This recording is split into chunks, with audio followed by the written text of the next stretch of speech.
भगवद गीता अध्याय 5 कर्म संन्यास योग श्लोक 22 से 23। ये ही संस्पर्शजा भोगा दुख्योनय एवते आद्यंतवन्तः कौन्तेय न तेषु रमते बुध शक्नोति एव यह सोढुं प्राक्शरीर विमोक्षणात् काम क्रोधोद्भवं वेगन संयुक्तः स सुखी नरः। हे कौन्तेय अर्जुन, जो सुख इंद्रियों के विषयों से मिलता है वे वास्तव में दुख के ही कारण हैं, क्योंकि उनका आरंभ और अंत होता है। इसलिए बुद्धिमान व्यक्ति उनमें आनंद नहीं लेता। जो मनुष्य शरीर छोड़ने से पहले काम और क्रोध से उत्पन्न वेग को सहन कर सकता है वह योगी है, वह सच्चा सुखी मनुष्य है। सोचो, कोई व्यक्ति बहुत महंगा आइसक्रीम खाता है।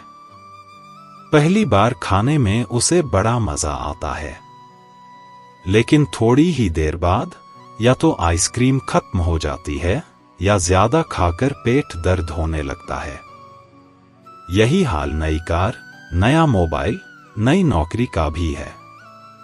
जब नई चीज मिलती है तो बड़ी खुशी होती है, लेकिन समय बीतने पर उसकी चमक फीकी पड़ जाती है। कभी चिंता भी बढ़ जाती है, अगर मोबाइल गिर गया तो, अगर कार में खरोंच आ गई तो।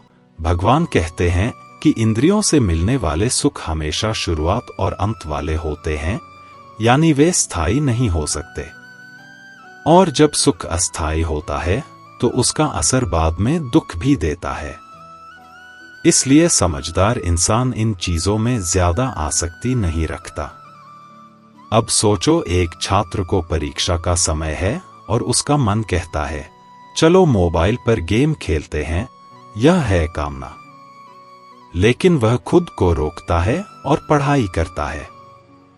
धीरे धीरे वही सफलता पाता है और सच्ची खुशी अनुभव करता है। दूसरी ओर एक ऑफिस कर्मचारी है, कोई उसकी गलती निकाल देता है। गुस्से में वह तुरंत फटने वाला था, यह है क्रोध। लेकिन वह शांत रहकर सोचता है और समझदारी से जवाब देता है। नतीजा यह कि उसका सम्मान बढ़ता है। यहां भगवान हमें समझाते हैं कि असली सुख बाहर की चीजों से नहीं मिलता। बाहर का सुख तो थोड़े समय का है और जल्दी ही खत्म हो जाता है। लेकिन जिसने अपनी इच्छाओं और गुस्से पर काबू पा लिया वही असली मजबूत और सुखी इंसान है। क्योंकि जब हम मन पर विजय पा लेते हैं तभी स्थायी शांति और आनंद मिलता है।